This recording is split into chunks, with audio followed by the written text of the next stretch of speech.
Araw-araw tuwing Lunes hanggang Biyernes, alas 5 pa lang ng umaga, ay gising na ang 15 anyos na si Baste at abala na sa paghahanda ng kanyang kariton at pagluluto ng almusal.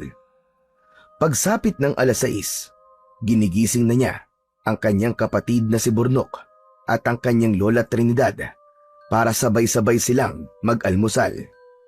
Bago mag-alas 7, sabay silang umaalis ng kanyang kapatid. Inihahatid niya muna si Burnok sa eskwelahan nito bago siya tumuloy sa basurahan para mangalakal ng basura. Alis na po kami, Lola. Mag-iingat po kayo rito ah. Huwag niyo pong piliting kumilos kung hindi niyo po kaya. Sige. Mag-iingat kayo mga apo ko. Ingatan mo yung kapatid mo ha. Abay, pagsabihan mo ng maigi at balita ko may mga kumukuha raw ng bata ngayon. Opo, La. Palagi ko naman pong sinasabi kay Burnok yun eh. Babay po, Lola. Sige mga apo, babay. Huwag makulit sa klase ha. Mag-aral ka na mabuti para naman masuklian mo ang paghihirap ng Kuya Basti mo. Opo, Lola. Gagalingan ko po para bibilan po ako ng laruan ni Kuya Basti. Di ba, Kuya? Oo na. Abay, mabuti naman kung ganon. Sige na. Lumakad na kayo at baka mahuli ka pa sa klase. Nang marinig ang sinabing yon ng kanyang lola, ay pinasakay na ni Baste si Burnok sa kariton at umalis na sila. Ilang minuto rin nilang binaybay ang kahabaan ng kalsada bago sila nakarating sa tapat ng eskwelahan ni Burnok. Binuhat niya ang kapatid para makababa mula sa kariton at ibinigay niya ang bag at baon nito. Hindi pinansin ni Baste ang ilang mga mata na nakatingin sa kanilang magkapatid. Hindi mahalaga sa kanya kung basura ang tingin sa kanya ng ibang tao. Ang importante, malinis ang trabaho niya kahit galing pa sa basura ang perang pinagkukuhanan nila ng hanap buhay. Burnok, daanan na lang kita ulit mamayang hapon ha. Huwag kang aalis hanggat hindi ako dumarating, okay? Hintayin mo ako. Sabay ulit tayong uuwi ha. Oo naman, Kuya. Basta yung pinangako mong laruan ha. Oo naman, makakalimutan ko ba naman yun? Basta ipagdasal mo na makarami si Kuya para mabili ko yung laruan na gusto mo. O sige na, sige na. Pumasok ka na at baka mahuli ka pa. Hinintay muna niya na tuluyang mawala sa kanyang paningin ang kapatid na si Burnok bago siya umalis. Malapit nang mag-alas 9 nang makarating siya sa basurahan. Kagad siyang naging abala sa paghahanap ng mga bakal, plastik at bote na pwedeng ibenta. Nang makaramdam siya ng pagkalam ng kanyang sikmura, ay saka lang siya tumigil sa kanyang ginagawa para sandaling kumain. Pritong tuyo at sinangag na kanin ang baon niya ng araw na yon. Dahil kaunti ang baon na pagkain, wala pang kalahating minuto ay tapos na kagad siyang kumain. Binawi niya na lang sa pag-inom ng tubig ang natitirang gutom na kanyang nararamdaman. 5 minuto siyang nagpahinga bago muling sumabak sa init. Pagsapit ng alas 4, nilisan na niya ang basurahan at pumunta naman siya sa junk shop para doon ibenta ang kanyang mga nakuwang bote at plastik. Nang mahawakan ang perang bunga ng maghapon niyang pangangalakal, ay nagtungo naman siya sa palengke para bumili ng ulam at bigas. Saktong alas 5, tinatahak na ni Baste ang daan papunta sa eskwelahan ni Burnok. Bagamat pagod at masakit ang buong katawan, masaya pa rin siya dahil hindi lang pagkain ang kanyang nabili. Nakabili rin siya ng laruan para sa kanyang kapatid. Naabutan niyang hinihintay na siya ni Burnok. Pagdating niya sa tapat ng tarangkaan ng eskwelahan na pinapasukan nito, katulad ng inaasahan, biglang umaliwalas ang mukha ng kanyang kapatid matapos makita ang sasakyang laruan na binili niya. Uy, ayos! Maraming salamat, Kuya Baste! Yay! May laruan na ako! Higit na masaya si Baste kaysa kay Burnok. Masaya siya na kahit papaano ay nabibilan niya ang kapatid ng mga bagay na minsan niya ring pinangarap na magkaroon nung bata pa siya. Walang anuman yun, Burnok. Basta kaya ni Kuya, walang problema. Basta promise mo ha, mag-aaral kang mabuti ha. Kasi yan ang magiging daan para magkaroon ka ng magandang kinabukasan balang araw. Kaya hanggat kaya ni Kuya, pag-aaralin kita.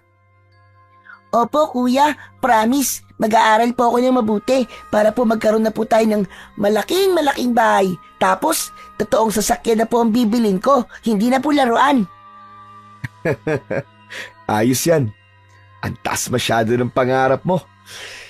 Pero para sa akin, basta makapagtapos ka lang, masaya na ako, Burnok.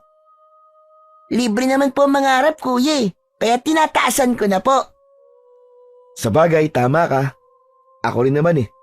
Pangarap ko magkaroon tayo ng magandang bahay para makaalis na tayo sa ilalim ng tulay.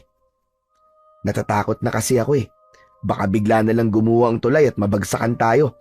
At isa pa, sa tingin ko, kaya hindi bumubuti ang kalusugan ni Lolay dahil marumi ang paligid at mabaho ang hangin na nalalanghap niya. At ikaw rin, hindi ka dapat nakatira sa ganung kapaligiran. Ayos lang naman sa akin yung kuya. Ang mahalaga, kasama ko kayong dalawa ni Lola.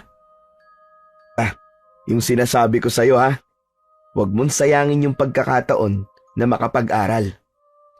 Opo, kuya. Hindi na muling nagsalita pa si Baste.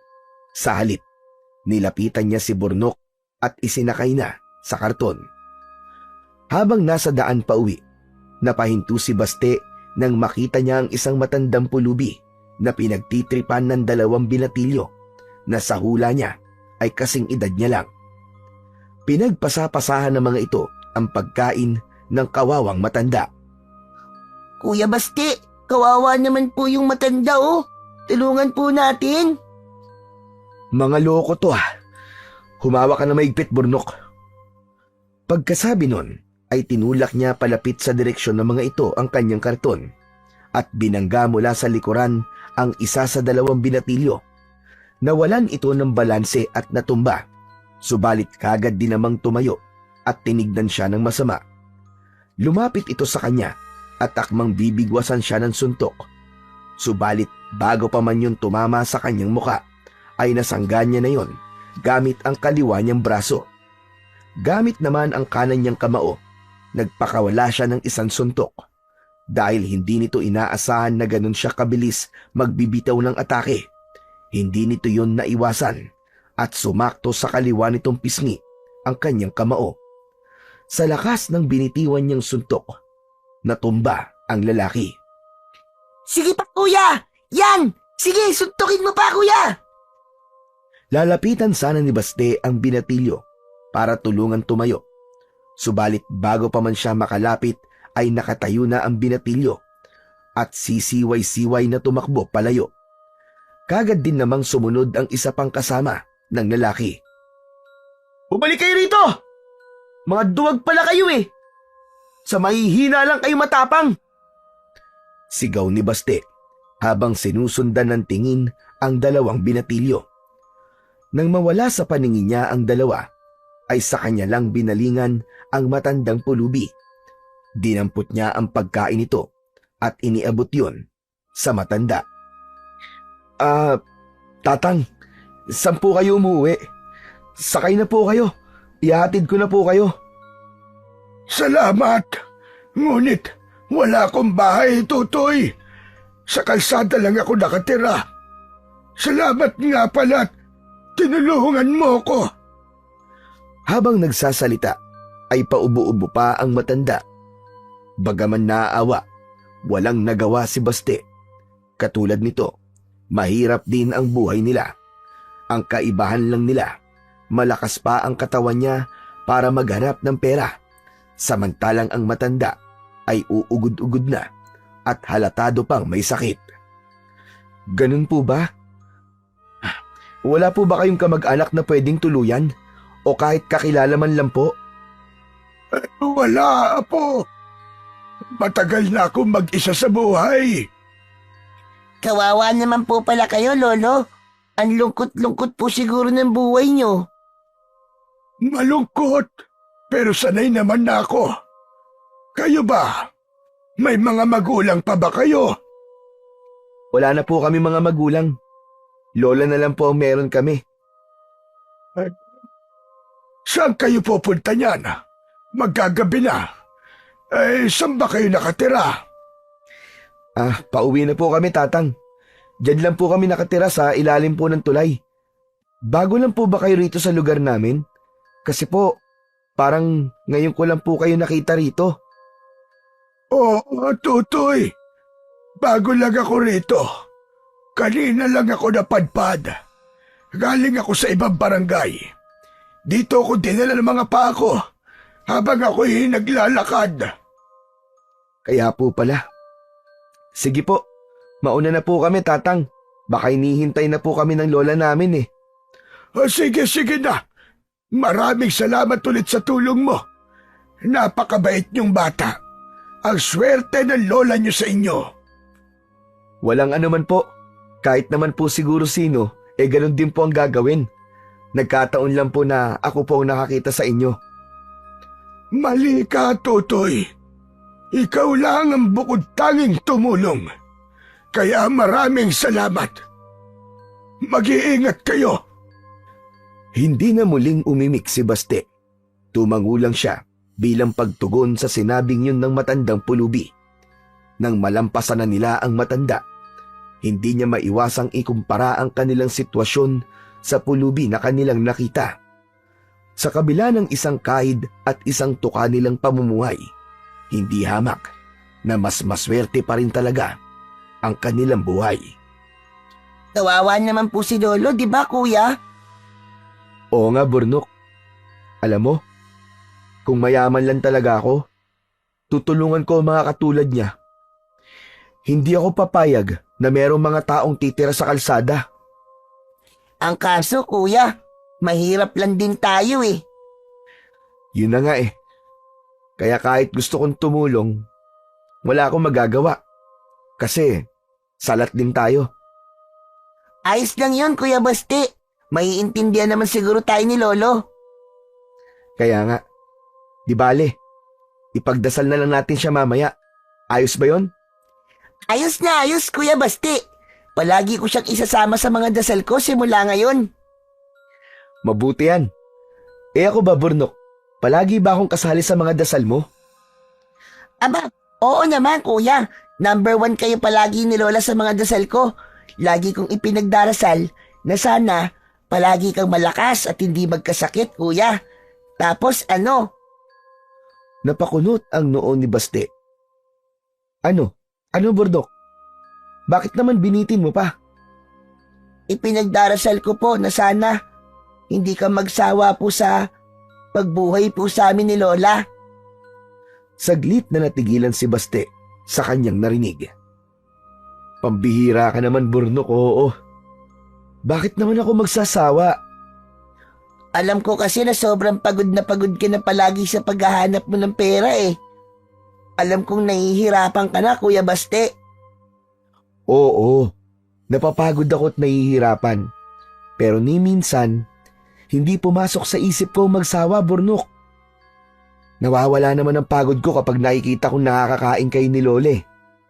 Kaya hindi mo kailangan mag-alala ha. Hindi magsasawa si Kuya na magtrabaho para sa inyo ni Lola. Okay? Maraming salamat, Kuya Baste ah. Napakaswerte ko dahil may kuya akong katulad mo. Ikaw talaga. Binubola mo yata ako ha? Hindi, Kuya. Totoo ang sinasabi ko. Inabot ni Baste ang ulo ng kanyang kapatid at ginulo ang buhok nito. Ganun ba? O sige, sabi mo eh. Dahil nalibang sa kanilang pag-uusap, namalaya na lang ni Baste na nakarating na sila sa tapat ng kanilang barong-barong. Una niyang ibinaba si Burnok mula sa kariton bago niya isinunod ang binili niyang bigas at ulam. Pagpasok nila sa loob, naabutan nilang naghihintay ang kanilang lola. Kagad silang lumapit sa matanda at nagbigay galang. Kaawaan kayo ng Diyos, mga apo ko. Bakit pala ngayon lang kayo? Nag-aalala na ako sa inyo. Lola, pasensya na po kung pinag-alala po kayo namin ha. May nangyari lang po kasi sa daan habang pauwi po kami. Aba, ano ba nangyari? Magsasalita na sana si Baste, subalit naunahan siya ng kanyang kapatid na si Burnok. Kasi po Lola, minadaanan po kami matandang pulubi po na pinagtitripan po ng dalawang lalaki. Tapos po, sinuntok po ni Kuya Busti yung isang lalaki. Ayun, bagsak! Ang galing po sumuntok ni Kuya para po siya si Pacquiao. Baste, iho. Totoo ba sinasabi nito kapatid mo ha? Nakipag-away ka? Napakamot sa sariling batok si Baste nang tignan siya ng kanyang lola. Kasi po Lola, tinulungan ko lang naman po yung matanda eh. Nakakaawa po kasi. Hindi ka dapat basta nalang pumapasok sa mga ganyan sitwasyon, apo. Paano kung baliktad ang nangyari? At ikaw o kayo ng kapatid mo nasaktan? Sa susunod, apo, kung kaya mong baliwalain ang sitwasyon, abay baliwalain mo na lang. Hindi nakamamatay ang pag-iwas sa gulo. At isa pa, hindi ka isang bayani. Opo Lola, pasensya na po ulit kung nag-alala po kayo sa amin. Natutuwa ako at meron akong apo na handang tumulong sa kapwa. Pero kayo na lang ang meron ako, mga apo. Kapag napahamak ang isa sa inyo, hindi ko alam ang gagawin ko. Naiintindihan ko po Lola. Hindi na po mauulit. Pasensya na po uli. O siya, magpahinga na muna kayo at magluluto ako. Pagkatapos nilang maghapunan, kagad na pumwesto ang kapatid niyang si Burnok sa tabi ng kanyang lola. Kapag ganon, alam niya na kagad kung ano ang susunod na tagpo.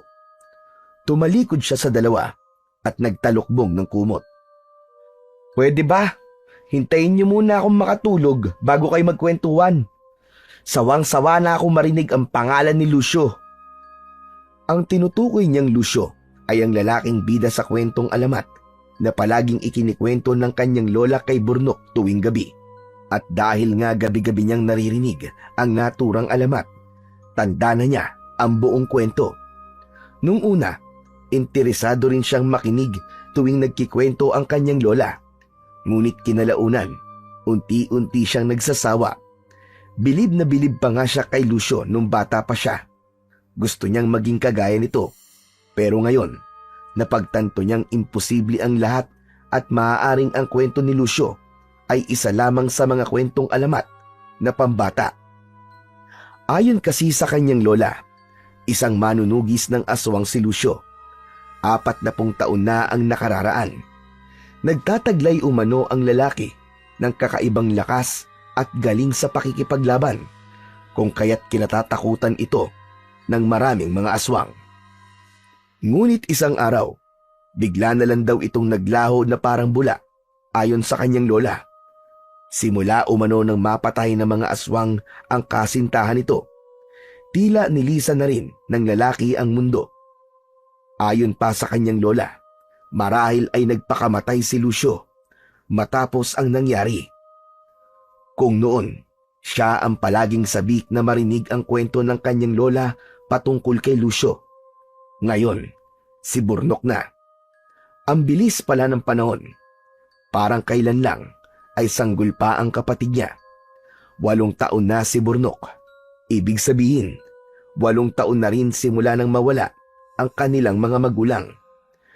7 taon lamang siya at 3 buwan naman ang kanyang kapatid nang mangyari ang bangungot na yon sa kanilang buhay. Bangungot na hanggang ngayon kapag naaalala niya ay naroroon pa rin ang sakit at galit niya sa mga taong nasa likod ng pagkamatay ng kanyang mga magulang. 8 taon na nga ang nakararaan.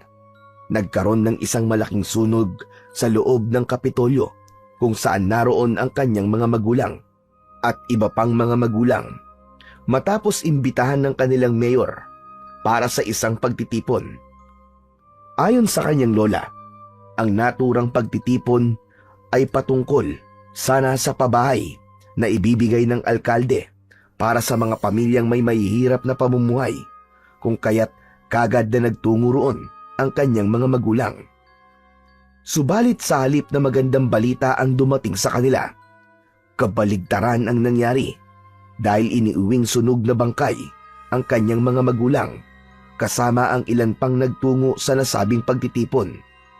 Ang pangyayaring yon ay hindi lang tumatak sa kasaysayan ng lugar, kung hindi pati na rin sa kanyang isipan. May mga nagsasabi na aksidente ang nangyari. Subalit meron din namang nagsasabi na marahil ay kagagawan ng kalabang politiko ng alkalde ang nasa likod ng lahat. Bakit natahimik ka bigla, Kuya Baste? Nakikinig ka ba sa kwento ni Lola o tulog ka na? Bumangon si Baste sa pagkakahiga at tinignan ang kapatid. Matulog ka na. May pasok ka pa bukas ah. Sige na, Burnok. Matulog ka na, Apo. Lola, may tanong lang po ako. Bakit po hindi iniligtas ni Lucio ang babaeng mahal niya? Namatay po ba yung babae? Hindi siya iniligtas ni Lucio dahil yun ang gusto ng babae, Apo. Sinabi niya kay Lucio na wag siya nitong iligtas. Ng mga oras kasi na yon, kailangan mamili ni Lucio kung sino ang ililigtas niya. Kung ang mga tao ba o ang babaeng mahal niya. Kung si Lucio ang masusunod, mas gusto niyang iligtas ang babaeng iniibig. Subalit sinabi nito sa kanya na hindi siya nito mapapatawad sa oras na siya ang piliin nitong iligtas. Hala, bakit ganun po? Namatay po ba yung babae, Lola? Marahil, Apo, ay sa tingin ko, yun ang paniniwala ni Lucio kung kaya't simula nun ay bigla siyang naglaho na parang bula. Sa tingin mo po ba patay na po si Lucio, Lola? Hindi ko masabi, Apo, pero yun ang pinaniniwalaan ng karamihan. Marahil daw nagpakamatay na rin si Lucio. Ang lungkot po pala ng buhay ni Lucio, Lola. Humikab si Burnok at nahiga sa tabi ni Baste. Inaantok na po ako. Good night, Kuya Baste. Good night po, Lola. Good night, makulit na Burnok. Makalipas ang ilang sandali, tulog na ang kanyang kapatid. Subalit siya ay nananatiling gising at pabiling-biling sa higaan.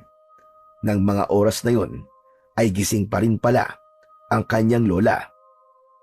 Hindi ka yata makatulog, Apo. May problema ba? Wala po, Lola. Bigla ko lang po kasing naalala ang nangyari kina nanay at tatay. Kalimutan mo na nangyari, Apo. Abay, napakatagal ng panahon nun. Hindi ko po yata makakalimutan yun, Lola. Ang pangyayaring yun, ang isa sa pinakamasakit na nangyari po sa buhay ko. Hanggang ngayon nga po, hindi ko pa rin matanggap na wala na sila. Ako din naman, Baste. May mga pagkakataon na sumasagi pa rin sa isip ko nangyari. Minsan nga napapanaginipan ko pa sila na humihingi ng tulong. Marahil, hindi pa rin matahimik ang kanilang mga kaluluwa. Sana po dumalaw din po sila sa panaginip ko, Lola. Kahit sa panaginip lang. Gusto ko lang po ulit silang makita at makasama. Miss na miss ko na po sila. Nilapitan siya ng kanyang lola at niyakap.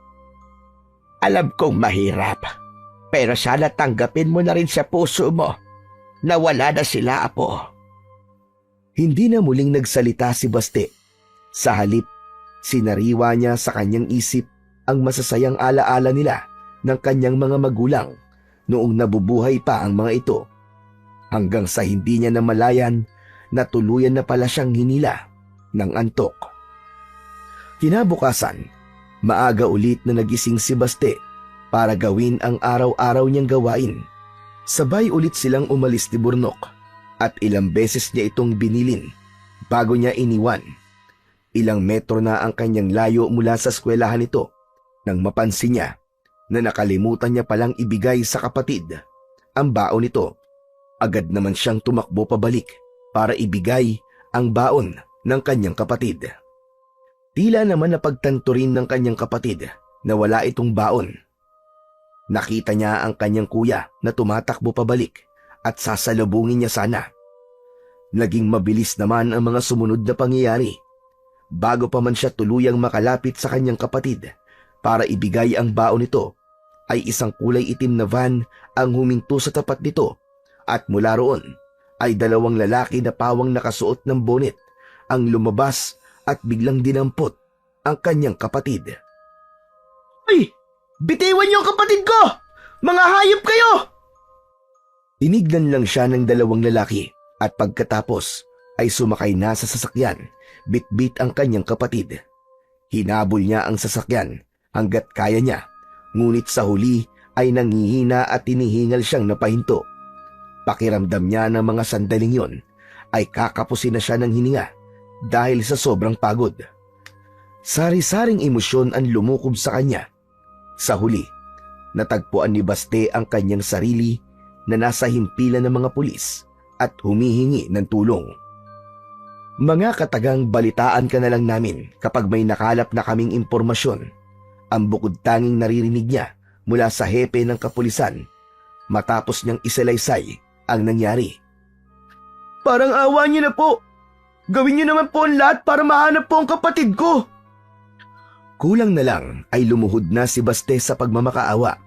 Buong araw siyang nanatili sa loob ng himpilan at sa pananatili niyang yon, hindi lang siya ang nag-iisang nagtungo roon para magreklamo ng parehong pangyayari. Bandang 7:00 na ng gabi nang magdesisyon siyang umuwi. Kung hindi niya lang iniisip na baka nag-aalala na ang kanyang lola, ay hindi pa sana siya uuwi. Habang naglalakad pa uwi, patingin-tingin pa siya sa paligid at nagbabaka sakaling muling maispatan ang sasakyan na dumukot sa kanyang kapatid. Pagdating sa kanilang bahay, kaagad na nagsalubong ang mga kilay ng kanyang lola matapos nitong makita na hindi niya kasama si Burnok. Aba, sandali lang, Baste. Bakit nag-iisa ka lang, apo? Nasaan na kapatid mo si Burnok? Nasaan na kapatid mo? Sa halip na sagutin ang tanong ng kanyang lola, ay pinagsusuntok niya ang kanilang dingding. Doon niya ibinuhos ang lahat ng emosyong nararamdaman. Galit siya sa mga taong kumuha sa kapatid niya. Subalit mas galit siya sa sarili niya dahil wala man lang siyang nagawa. Tiyak niyang umiiyak na si Burnok ng mga sandaling yon dahil sa sobrang takot. Sigurado siyang paulit-ulit nitong isinisigaw ang kanyang pangalan. Nilapitan siya ng kanyang lola at inawat matapos makitang nasugatan na ang kanyang kamao. Teka lang po, ano ba nangyayari? Bakit ka ba nagkakaganyan? Nasaan ba ang kapatid mo si Burnok? Lola, may kumuha po sa kanya, Lola. Dinukot po siya. Ano ka mo? Dinukot? Paano? Sinong dumukot sa kanya? Hindi ko po namukhaan dahil may takip po sila sa mukha, Lola. At mabilis po naging mga pangyayari. Pasensya na po, wala po akong nagawa. Wala akong kwentang kapatid. Wala akong kwentang kapatid. Hindi ko man lang siya natulungan. Hindi ko man lang natulungan si Burnok, Lola. Nanlalambot ang mga tuhod na napaupo ang kanyang lola matapos marinig ang kanyang mga sinabi. Ang apo ko. Pagkawawa kong apo. Humagulgol ng iyak ang kanyang lola matapos bitiwan ang mga katagang yon. Nilapitan niya ang matanda at niyakap para pakalmahin. Huwag po kayong mag-alala, Lola. Hindi po ako titigil hanggat hindi na ibabalik sa atin si Burnok. Paano kung hindi na natin siya makita ulit, Baste? Paano kung bangkay na lang natin siyang mahanap katulad ng iba pang mga batang nawawala? Naikuyom ni Baste ang kanyang mga kamao dahil sa narinig. Hindi niya mapapatawad ang sarili niya at ang mga taong dumukot sa kanyang kapatid sa oras na may masamang mangyari kay Burnok. Hindi po ako papayag na mangyari yun, Lola. Hindi ako makakapayag. Alam ni Baste na wala siyang kakayahan para pigilan ang kung anuman ang susunod na mga mangyayari. Subalit ayaw niyang panghinaan ng loob.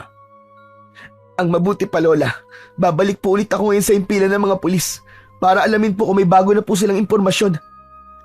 Lola, bukas po ng umaga, pupunta ako kay Kapitan para humingi ng tulong sa paghanap kay Burnok. Gabi na po. Baka mapano ka pa sa daan. Bukas ka na lang bumalik sa impilan. Hindi po maaari, Lola. Ayoko po manatili lang dito sa bahay at maghintay sa masamang balita. At isa pa po, hindi rin naman po ako makakatulog dahil sa nangyaring yun. Babalik na lang po ako dito bukas ng umaga. Hindi na hinintay ni Baste na muling tumutol pa ang kanyang lola. Tumayo na siya at lumabas ng kanilang barong-barong. Makalipas ang halos kalahating oras na paglalakad, muli siyang nakabalik sa impilan ng pulisya. Kaagad siyang nagtanong kung may impormasyon na ba sila kung nasaan na ang kanyang kapatid. At ayon sa nakausap niyang pulis, ay ginagawa na raw umano ng mga ito ang lahat ng kanilang makakaya. Bagamat nakaramdam ng galit dahil sa walang kasiguraduhan na sagot ng lalaking pulis, pinili pa rin niyang maging kalmado. Buong magdamag, nananatiling gising si Baste at hindi alintana ang pagod at puyat na nararamdaman. Maya't maya siya kung magtanong sa mga naroong pulis, subalit paulit-ulit na sagot din ang natatanggap niya. Nang magliwanag na ang paligid, saglit niyang nilisan ang himpilan upang magtungo naman sa bahay ng kanilang kapitan. Kilalang mabait na tao ang kapitan ng kanilang lugar, kaya inaasahan niya na mabibigyan siya nito ng tulong. Magandang araw po, Kapitan. Hihingi po sana ako ng tulong. May dumukot po kasi sa kapatid ko kahapon. Sana po matulungan niyo po akong hanapin siya. Magandang umaga rin naman sa'yo, iho. Namukhaan mo ba kung sino ang kumuha sa kapatid mo? Hindi kasi ikaw ang unang tao na dumulog dito para humingi ng tulong. Kaya dati pa man ay may mga tao na akong lihim na nag-iimbestiga sa nangyayaring pangingidnap dito sa atin. Kung namumukhaan mo ang itsura ng mga kidnapper, mas madali sana natin silang mahanap. Yun na nga po, Kapitan, hindi ko po mamukhaan eh. Nakasuot po kasi sila ng bonnet kaya hindi ko po nakita ang itsura nila. Ganun ba? Yun din ang sinasabi ng mga nagpupunta rito. Kaya medyo nahihirapan ang mga tauhan ko na makakalap ng mga impormasyon. Pero huwag kang mag-alala. Hindi kami titigil sa paghahanap sa kanila. Maraming salamat po, Kapitan. Aasahan ko po ang tulong nyo. Walang anuman, iho. Obligasyon kong makinig at tumulong sa inyo. Bagamat mabigat pa rin ang loob, kahit papano, ay nakaramdam ng konting ginhawa si Baste. Malaki ang tiwala niyang mahahanap nila ang kanyang kapatid sa tulong ng kanilang butihing kapitan. Bago umuwi, muling bumalik sa himpilan ng mga pulis si Baste. Subalit muli, parehong sagot lang ang natanggap niya. Hindi na siya nakapagtimpi dahil sa pakiwari niya'y hindi naman kumikilos ang mga pulis para magkaroon ng solusyon ang nangyari. Ano ba kayo? Puro na lang kayo, ginagawa namin ang lahat ng aming mga kaya. Pero hanggang ngayon, hindi niyo pa rin mahuli-huli mga salarin. Kung dati pa gumawa na kayo ng paraan para mahuli sila, hindi sana nangyari to. Mga wala kayong kwenta! Yun ang mga katagang binitiwan ni Baste bago siya umalis. Wala siyang pakialam kung magmukha siyang walang kagalang-galang sa batas dahil sa ginawa niya.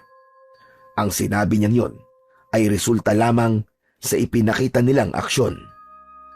Dahil ayaw niyang umuwi na walang dalang magandang balita sa kanyang lola, kung kaya't kung saan-saang iskinita at kalsada pa sumuot si Baste. Sa kanyang walang direksyon na paglalakad, nakarating siya sa parke kung saan may mangilang-ilang pamilya na namamasyal. At ang ilan naman ay nagpipiknik. Ngayon niya lang nalaman na may malapit na palang parke sa kanilang lugar.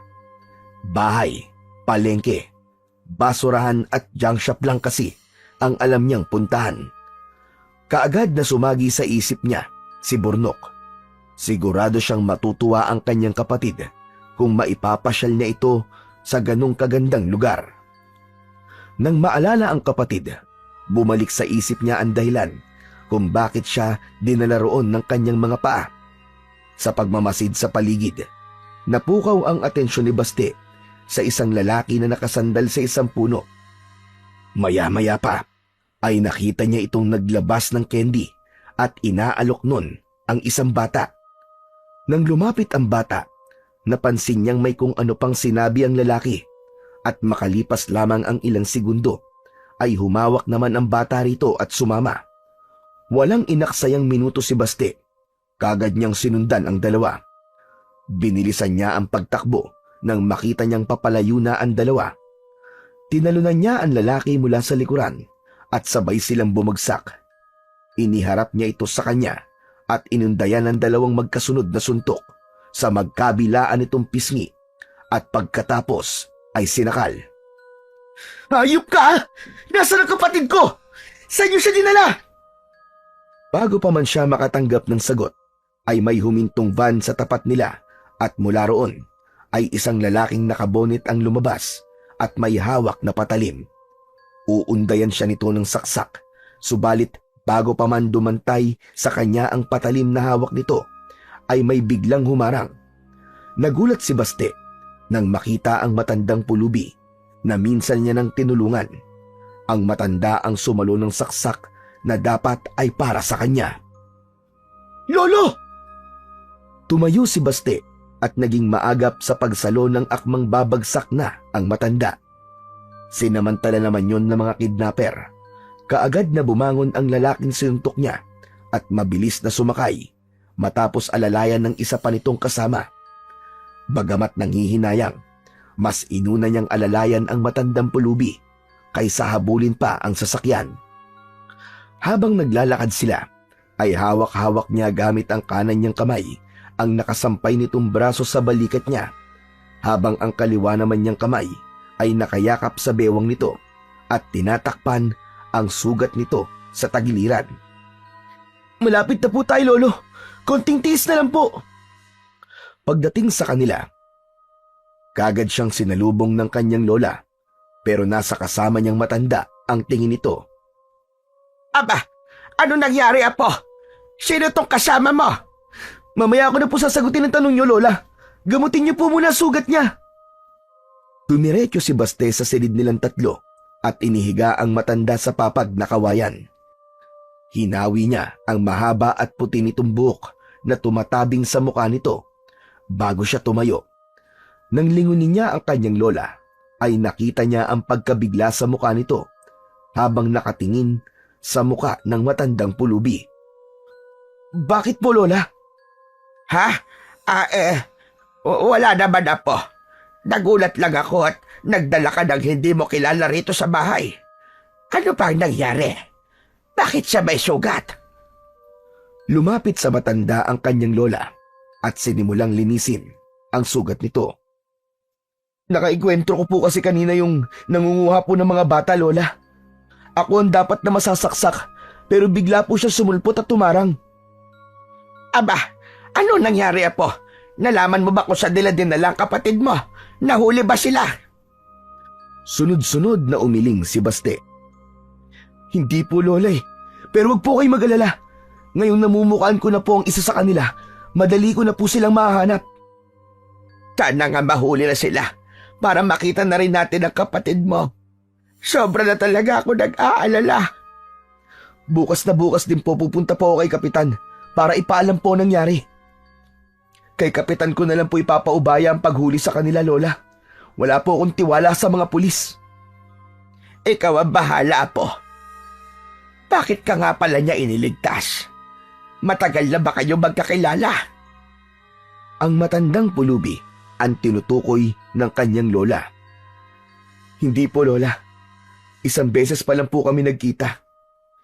Natatandaan niyo po ba yung ikinuwento sa inyo ni Burnok na may tinulungan po akong pulubi? Siya po yun, Lola.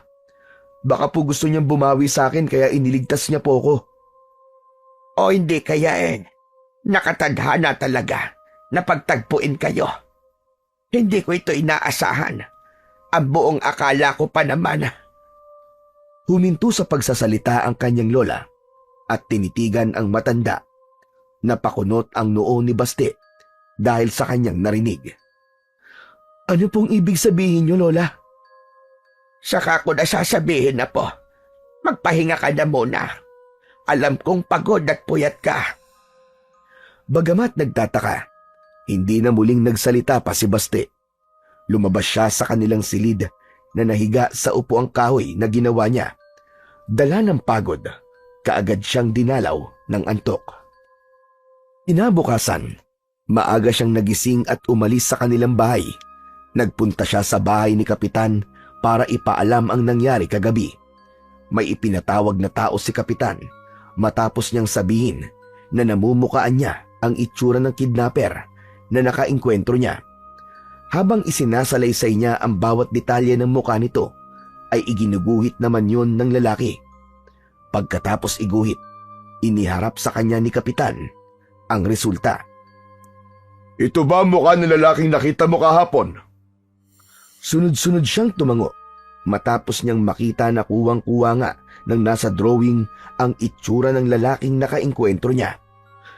Siya nga po! Siya nga po yung Kapitan! Kung ganon, ngayong araw din mismo ipapakalat ko sa lugar natin ang mukha ng lalaking ito. Maglalagay na rin ako ng pabuya para marami ang magka-interes na hanapin siya. Ipagbibigay alam ko na rin kay Hepe. Naku, maraming salamat po, Kapitan. Salamat po talaga. Wala yun. Teka, ano nga pala ang pangalan mo? Basti po, Kapitan. Alam mo, Baste, hanga ako sa determinasyon mo na mahanap ang kapatid mo. Nakikita ko sa iyo ang sarili ko. Takot na takot din ako nung nawala sa akin ang mga mahalagang tao sa buhay ko. Siya na lang po kasi ang meron ako, Kapitan. Wala na po kami mga magulang eh. Kasama po sila sa nasawi nung nagkaroon po ng sunog sa Kapitolyo. 8 taong gulang pa lamang po ako nun. Ikinalulungkot ko. Ang aga mo palang naulila sa mga magulang. Pareho tayo. 7 taon lang ako nang mawala ang mga magulang ko. Kaya naiintindihan ko ang nararamdaman mo ngayon. Huwag kang mag-alala. Hahanapin natin ang kapatid mo. Tatanawin ko pong isang malaking utang na loob ang ginawa mong pagtulong sa akin, Kapitan. Sa inyo ko na po ipapaubaya ang paghahanap sa kapatid ko. Bago nagpaalam, ay ilang beses pang nagpasalamat si Baste sa kagalang-galang na kapitan. Sa pagbabakasakali na muling maispatan sa paligid ang mga kidnapper, minsan pang nag-ikot si Baste sa kung saan-saan. Nakarating siya sa tabing ilog, kung saan madalas may matagpo ang mga bangkay, at biglang bumundol ang kaba sa kanyang dibdib nang makitang may mga nagkakagulo. Mas lalong lumakas ang kabog ng kanyang dibdib nang marinig niya na may bangkay umano ng isang bata na nakitang palutang-lutang sa ilog. Dahan-dahan siyang naglakad palapit sa mga taong nakikiusyoso at nakipagsiksikan. Bang papalapit ay paulit-ulit siyang nagdarasal na sana mali ang tumatakbo sa kanyang isip. Nang may marinig siyang hagulgol ng isang babae at sumigaw ng anak, ay biglang gumaan ang kanyang pakiramdam. Gayunpaman, nakaramdam pa rin siya ng awa para sa bata at sa nanay ng biktima. Kalunos-lunos ang itsura ng nasabing bangkay at halos hindi niya na yun magawang tignan ng matagal. Sobrang hindi makatarungan ang ginawa nila sa bata. Wakwak ang dibdib nito at kinuha ang puso. Biglang nanghina ang mga tuhod ni Baste dahil sa isiping posibleng ganun din ang kahantungan ng kanyang kapatid. Hanggang makauwi si Baste ay laman pa rin ng kanyang isipan ang nakitang bangkay. Matagal niya nang nababalitaan ang tungkol sa mga batang kinikidnap at natatagpo ang patay, subalit ngayon lang niya nalaman na ganun pala kabrutal. Aba, Baste, bakit parang pinagsakluban ng langit at lupa ang mukha mo, apo? May balita na ba kay Burnok? Wala pa rin po, Lola, pero kumikilos na po si Kapitan para mapadali na po ang paghahanap. Abay, magandang balita yan. Lalo na't kilalang tao si Kapitan at maraming koneksyon. Oo nga po eh.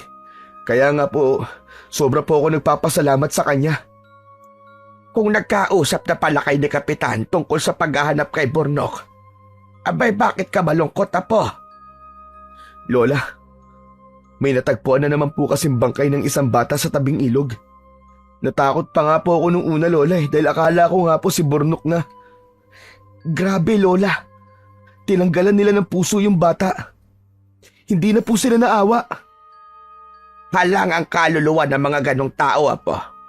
Walang ibang mahalaga sa kanila, kundi ang kumita ng salapi. Totoo po ba talaga na ibinibenta nilang lamang loob na nakukuha nila sa mga bata? Napakasama po nila. Para silang mga demonyo. Pumapatay sila ng mga walang kalaban-laban para lang sa salapi. Tama ka, Apo. Kaya mahirap puksain ang ganyang krimen. Malaki kasi ang posibilidad na mga kilalang personalidad din ang utak ng sindikato niyan. Kasangkapan lamang nila yung mga nangingidnap. Natatakot po ako, Lola. Paano kung mamaya o bukas bigla na lang nating mabalitaan na wala na nga si Burnok? Huwag kang panghinaan ng loob, Apo. Ngayon ka pa ba mawawalan ng pag-asa kung kailan tinutulungan ka na ni Kapitana? Tama kayo, Lola. Hindi dapat ako mawalan ng pag-asa. Hindi ko dapat biguin si Burnok. Alam kong hinihintay niya ako na iligtas siya sa bangungot na pinagdaraanan niya ngayon. Dapat makabalik siya sa atin kagad, Apo. Hindi natin hawak ang posibleng mangyari sa kanya sa mga susunod na araw. Musta po pala si Lolo? Kumusta po ang sugat niya? Sinadyang baguhin ni Baste ang kanilang usapan dahil masyado na siyang nagiging emosyonal. Ayos na ang lagay niya, Apo. Nawalan lang siya ng malay kagabi habang tinatahi ko ang sugat niya. Nagkamalay na po ba siya ulit? Oo, Apo. Pero sinabihan ko siya magpahinga na muna. Huwag mong pilitin bumangon at baka matanggal ang tahi niya. Teka, Apo. Hindi ka pa kumakain simula kahapon. Baka naman mapabayaan mo na ang katawan mo niyan. Kumain ka na muna, Apo. Maupo ka at ipaghahain kita. Hindi pa naman po ako gutom, Lola. Iidlip na lang po muna ako. Sigurado ka? Opo. O sige, ikaw ang bahala. Kumain ka mamaya kapag nagutom ka, ha? Tumango lang si Baste at nahiga na sa upuan. Dahil marahil sa pagod, kagad siyang nakatulog. Bandang 10:00 ng gabi, nagising si Baste. Nakarinig siya ng kaluskos mula sa labas. Lalapit sana siya sa pinto para silipin kung ano ang ingay na yon. Subalit nagulat siya dahil bigla yung bumukas. Mistulang ipinako sa kanyang kinatatayuan si Baste nang makita ang kakilakilabot na nilalang na nakatayo sa labas ng pinto. Humakbang ito papasok at akmang susuguri na sana siya, subalit bigla rin itong natigilan matapos makitang lumabas sa kanilang silid ang kanyang lola at ang matandang pulubi. Napuno siya ng pagtataka nang makita niyang tila nahihintakutan itong tumakbo palabas at naglaho sa dilim. Nakita niyo ba yun, Lola? Nakita niyo? Aswang yun, hindi ba? Bakit parang bigla siyang natakot sa inyo? Aswang nga yun, Apo. Hindi ko alam na may aswang din pala sa lugar na ito. Muntik ka na ron, Apo. Oo nga po, Lola. Mabuti na lang po't lumabas kayo. Parang natakot po bigla sa inyo eh. Hindi sa akin, Apo. Dito kay Ambu siya natakot. Patunay lamang yon. Nakilala pa rin nila kung sino ang dapat nilang katakutan. Nagtaka si Baste sa kanyang narinig. Ano po, Lola? Ano pong ibig niyo sabihin? Sasagutin ko ang tanong mo na yan sa isang kondisyon. Ano pong kondisyon? Sa halip na sagutin ang tanong niya, ay kumuha ng plato ang kanyang lola at nilagyan yon ng pagkain at pagkatapos ay sinenyasan siyang maupo. Ikikwento ko sa iyo ang lahat habang kumakain ka, Apo. Hindi makapaniwala si Baste sa kanyang mga nalaman matapos marinig ang mga isiniwalat ng kanyang lola. Hindi na niya nagawa pang tapusin ang kinakain niya at nakinig na lang siya rito. Ayon sa kanyang lola, ang matandang pulubi na minsan niyang tinulungan ay walang iba kung hindi si Lucio, ang lalaking manunugis ng aswang sa kwentong alamat na palaging ikinikwento ng kanyang lola sa kanila ni Burnok. Hindi ito nagpakamatay o namatay. Ayon dito, pinili nitong talikuran ang pagiging manunugis matapos itong mabigo na iligtas ang babaeng iniibig na walang iba kung hindi ang kanyang lola. Ang buong akala pala nito ay namatay nung gabi rin na yon ang lola niya, kaya masyado itong nalungkot at sinisi ang sarili sa nangyari.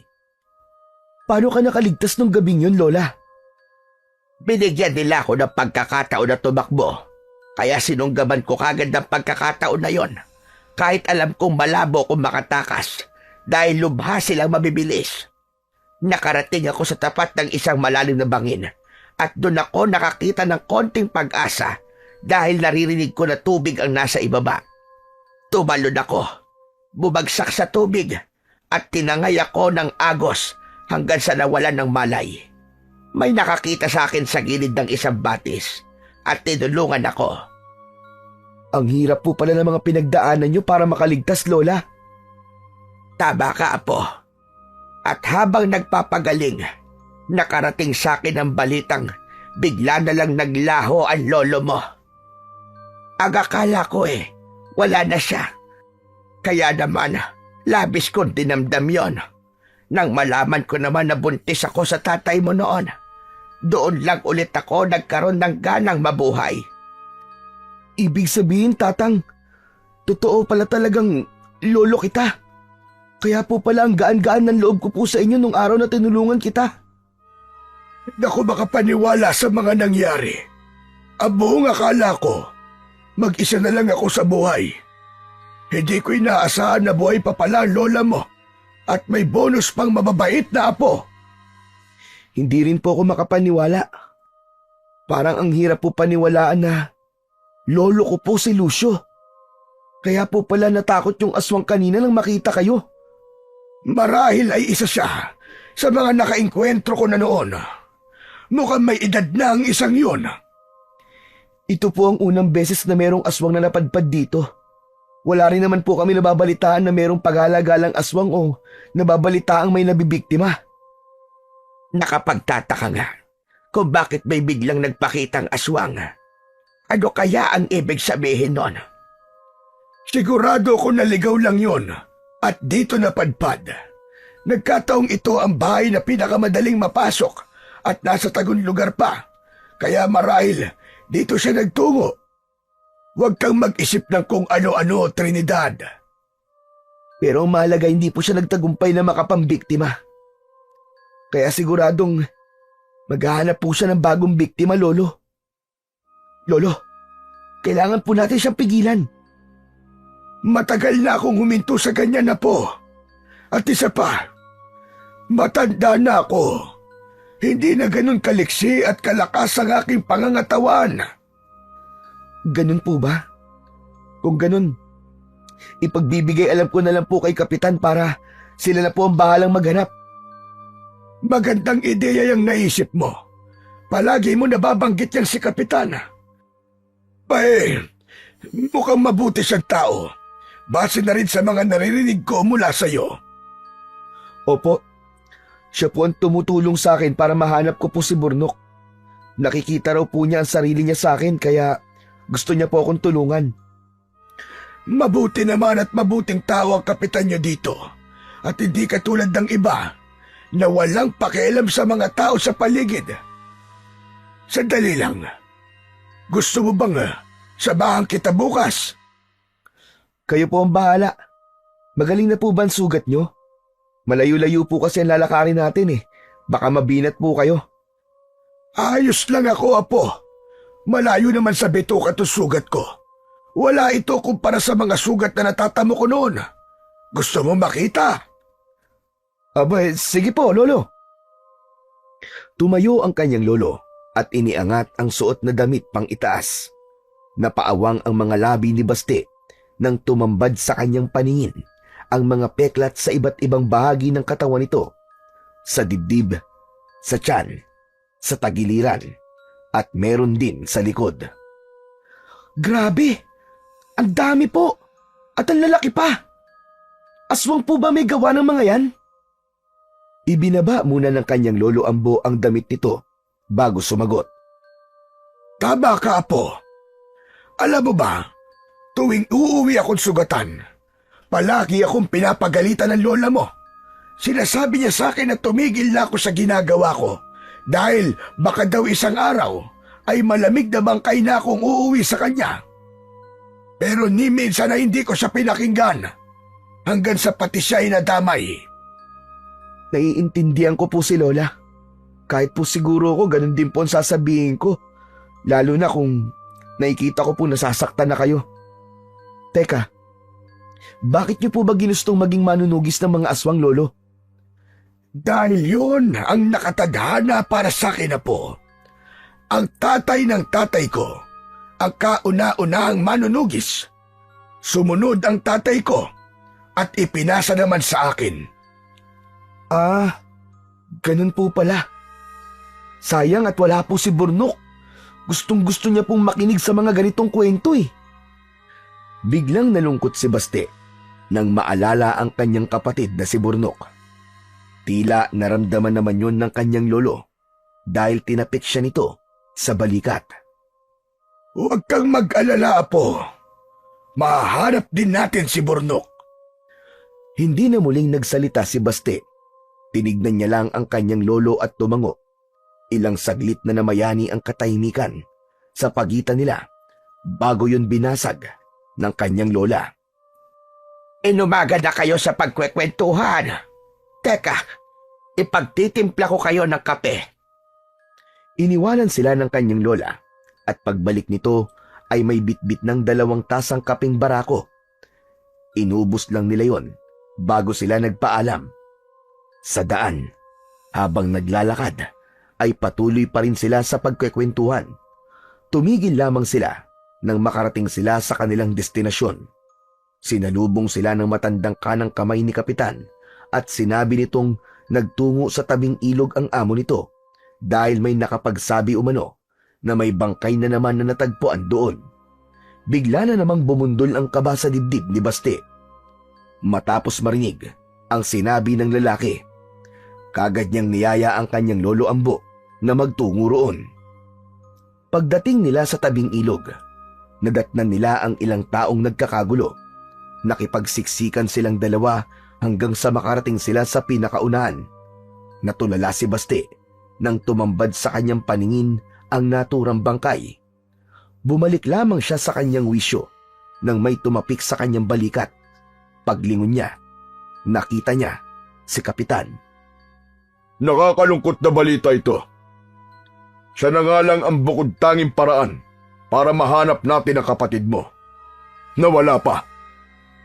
Ang naturang bangkay ay walang iba kung hindi ang lalaking kidnapper na nakainkwentro niya. Katulad ng mga naunang bangkay na natatagpuan sa lugar na yon, wakwak din ang dibdib ng lalaki at kinuha ang puso. Ibig po bang sabihin ito? Malabo ko na pong mahanap si Burnok? Sandali lang, Apo. Huwag ka naman kagad panghinaan ng loob. Aba, may kasama ka pala ngayon, Baste. Sa lolo niya nakatingin si Kapitan. Ah, opo. Si Lolo Ambo nga po pala, Kapitan. Lolo, siya po si Kapitan. Siya ang tumutulong sa akin sa paghahanap kay Burnok. Magandang araw po sa inyo, Kapitan. Palagi kang nababanggit nitong apo ko. Magandang araw din po sa inyo, Lolo Ambo. Hindi alam ni Baste kung namamalikmata lang siya dahil nakita niyang tumiim ang mga bagang ni Kapitan habang nakatingin sa kanyang lolo.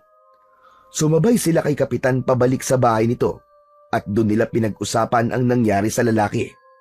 Ilang minuto rin silang nanatili roon bago nagpaalam. Inabawi ko na ang sinabi ko sa iyo, Apo. Hindi pala mabuting tao yang si Kapitan. Mag-iingat ka sa kanya, Apo. Huminto sa paglalakad si Baste at nagtatakang tumingin sa kanyang lolo. Ano po?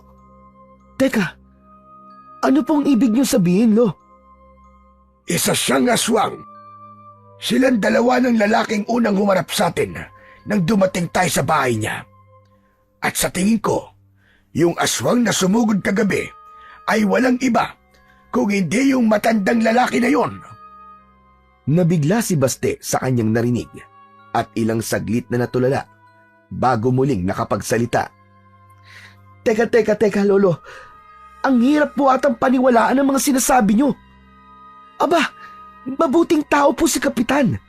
Kaya malabo po yung sinasabi niyo. Hindi po siya aswang, Lolo. Hindi ako pwedeng magkamali, Baste. Ang mabuti pa po, bilisan na po natin. Mukhang uulan eh. Baka maabutan po tayo. Saktong pagdating nila sa bahay, ay saka naman bumuhos ang malakas na ulan at may kasama pang kulog at kidlat. Dahil doon, naalala na naman niya si Burnok. Takot ang kapatid niya sa kidlat. Palagi itong nagtatago sa likod niya tuwing kumikidlat. Kung minsan pa nga, ay umiiyak pa. Saan ka pupunta, Apo? Abay, ang lakas ng ulan. Tanong sa kanya ng kanyang lola nang makita siya nitong tumayo at lumapit sa pintuan. Hahanapin ko po si Burnok, Lola. Yun lang ang naging tugon niya at lumabas na siya. Sinugod niya ang malakas na ulan at hindi alintana ang kidlat. Narinig niyang ilang beses siyang tinawag ng kanyang lola, subalit hindi siya nag-abalang lumingon. Una siyang nagtungo sa himpilan ng mga pulis. Nagbabaka sakaling may magandang balita siyang marinig. Subalit ganun pa rin ang naging tugon sa kanya ng hepe. Sunod siyang nagpunta sa parke, sa palengke at kung saan-saan pa.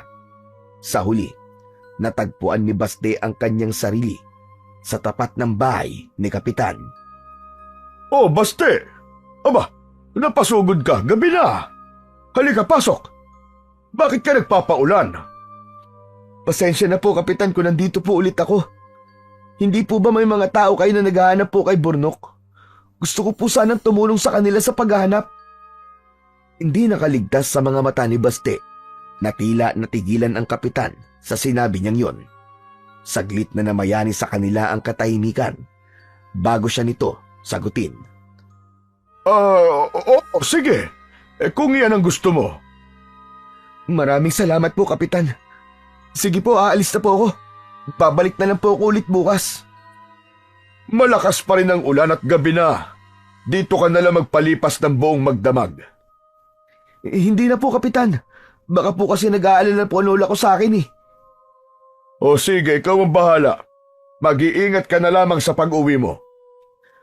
Tangulang ang naging sagot ni Baste at pagkatapos ay tinungo na niya ang pintuan. Pagbukas niya ng pintuan, laking gulat ni Baste nang makitang may aswang na nakatayo roon. Pamilyar sa kanya ang naturang aswang. Ito yung nagtangkang umatake sa kanya. Paglingon niya kay Kapitan Romulo, nakita niyang nakangisi ang lalaki. Teka, anong ibig sabihin nito, Kapitan? Alam mo, Baste, totoo yung sinabi ko sa'yo nung una. Nabilib ako sa determinasyon na meron ka. Pero habang tumatagal, pinapainit mo na ang ulo ko. Dahil sa'yo, nahihirapan na kami makakuha ng mga bata dahil palagi na lang may nag-iikot na mga pulis. Natigilan si Baste sa kanyang narinig. Anong ibig mo sabihin, Kapitan? Humalakak muna si Kapitan bago sinagot ang tanong niya. Ang hina mo naman. Hindi pa ba malinaw sa'yo sinabi ko? Ang ibig ko't sabihin, ako ang nagpapakidnap ng mga bata dito sa lugar natin. Walang iya ka! Walang iya ka, Kapitan! Demonyo ka! Nasaan ang kapatid ko? Ilabas mo si Burnok! Galit na sinugod ni Baste ang Kapitan at sinakal. Subalit kagad niya ring nabitiwan ang lalaki matapos siyang atakihin ng tauhan nito. Napasigaw siya sa sakit sanhi ng mga matutulis nitong mga kuko na bumaon sa kanyang likod. Mong makita ang kapatid mo?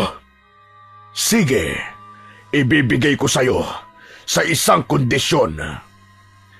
Nang marinig ang sinabing yun ng kapitan, ay nabuhayan siya ng loob. Lumapit siya rito at lumuhod sa harap nito. Gagawin ko ang lahat. Pakawalan mo lang ang kapatid ko, kapitan. Nakikiusap ako sa'yo. Kung ganon, dalhin mo sa akin ang lolo mo. Si Lolo? Bakit? Huwag ka ng maraming tanong. Kung gusto mo mabawi ang kapatid mo, dalhin mo sa akin ang hayop na matandang yon. Huwag mong subukan magsumbong sa mga pulis kung gusto mo pang makitang buhay ang kapatid mo. Dalhin mo sa akin ang lolo mo. Yun lang ang tanging paraan para magkasama ulit kayo ng kapatid mo. Sige. Payag ako. Dadalhin ko siya sa'yo. Sa susunod na kabilugan ng buwan, hihintayin kita sa gubat. Pumasok ka sa kuweba na makikita mo ron. Tandaan mo, kayo lang dapat dalawang makikita kung darating. Sa oras na malaman kung may iba ka pang kasama, hindi mo na makikita ang buhay ang kapatid mo. Paano naman ako makakasiguro na tutupad ka sa usapan at makakalabas kami ng kapatid ko sa kuweba na yon? Marunong akong tumupad sa usapan. Kung magiging masunurin ka, magkakasundo tayong dalawa. Tutupad ako sa usapan. Ibibigay ko sa si Lolo. Kapalit ng kapatid ko. Mabuti kung ganon. Sige, makakaalis ka na. Magkita na lang ulit tayo sa gubat. Pagbalik ni Basti sa kanila, ay naabutan niya ang kanyang lola na hinihintay siya. Sa duguan niyang likod kagad tumuon ang atensyon ng matanda. Bihira! Ano yan, apo? Bakit may sugat ka? Ano nangyari? Ayos lang po ako, Lola. Huwag po kayo mag-alala. Anong ayos lang? Anong huwag mag-alala? Ang lalim nitong sugat mo, apo. Teka, may nakikwentro ka bang aswang? Kalmot na mahabang kuko ito, ah. Si Kapitan ba may gawa niyan? Sinabihan na kitang mag-iingat ka sa kanya. Ano ka mo? Si Kapitan? Bakit naman siya sasaktan ni Kapitan? Nagkamali po ako ng akala kay Kapitan, Lola. Hindi po siya mabuting tao. Isa siyang aswang na nagpapanggap lamang na mabuting kapitan. Hawak niya po si Burnok, Lola. Ano? Ano nangyari yon? Teka, kung ganyan pala, bakit hindi natin isumbong sa mga pulis ang hayop na kapitan na yan? Hindi pwede, Lola. Pinagbantaan niya po ako na papatayin niya ang kapatid ko sa oras na magsumbong ako sa mga pulis. May ibinigay po siya sa aking kondisyon. Kapag ginawa ko raw po yun, makakauwi po ng ligtas si Burnok. Anong kondisyon na po? Baka naman buhay mo ang kapalit. Gusto niya pong daling ko sa kanya si Lolo Ambo. Hindi ko po alam kung bakit pero ang laki po ng galit niya sa'yo, Lolo. Pumayag ka ba sa kondisyon niya? Baka hindi po ako makalabas ng buhay sa bahay na yun kung di po ako sasang-ayon, Lola. Nabalak mo ngayon? Pambihira. Ano yon? Ibibigay mo ang lolo mo sa kanya? Nilapitan siya ng kanyang lola at sinimulan nitong linisin at tapalan ng halamang gamot ang kanyang mga sugat. Hindi ko alam, Lola. Gusto ko mailigtas si Burnok. Pero hindi naman po kaya ng konsensya ko na ilagay sa panganib ang buhay ni Lolo. At isa pa, duda ako sa sinasabi ni Kapitan na makakalabas pa kami ng buhay ni Burnok sa kuweba na yun. Kung ganon, ay kailangan mong pag-isipang mabuti kung ano ang dapat mong gawin, apo. Opo, Lola. Sa susunod pa naman po na kabilugan ng buwan yun. Sana po, may maisip pa akong ibang paraan. Nang gabing yon, naging mailap ang antok kay Baste. Dahil na rin siguro sa balisa niyang isipan, hindi niya alam kung ano ang dapat niyang gawin. Parehong mahalagang tao sa kanya si Burnok at ang kanyang lolo, kaya hindi niya kakayanin kung isa sa kanila ang mawala. Baste, apo. Gising ka pa ba? Opo, Lolo. Bakit po? Bumangon ang kanyang lolo at lumapit sa kanya. Hindi ka ba nagtataka kung paano ako naging manunugis noon? Sa pagkakaalam ko po, malakas kayo at magaling makipaglaban, Lolo. Yun po kasi ang kwento ni Lola sa amin. Tama ka, Apo. Pero maliban doon, meron din akong gabay. Gabay? Ano po yun, Lolo? Sa halip na sagutin ang tanong niya, ay may dinukot ang kanyang lolo sa bulsa nito. Isa yung pulang tela. Nang buklatin nito yon, ay tumambad sa paningin niya ang isang kwintas na may palawit na tila maliit na sungay na kulay itim. Ito ang tinutukoy ko. Mutya ang tawag sa ganito. Maraming ibang uri ng mutya. Ang isang ito ay galing sa pangil ng toro. Marahil ay nagtataka ka kung paano ko nalampasan ang mga sugat na natamo ko sa bawat aswang na nakakalaban ko. Dahil yun, sa mutya na ito, binibigyan ka nito ng karagdagang lakas at bilis.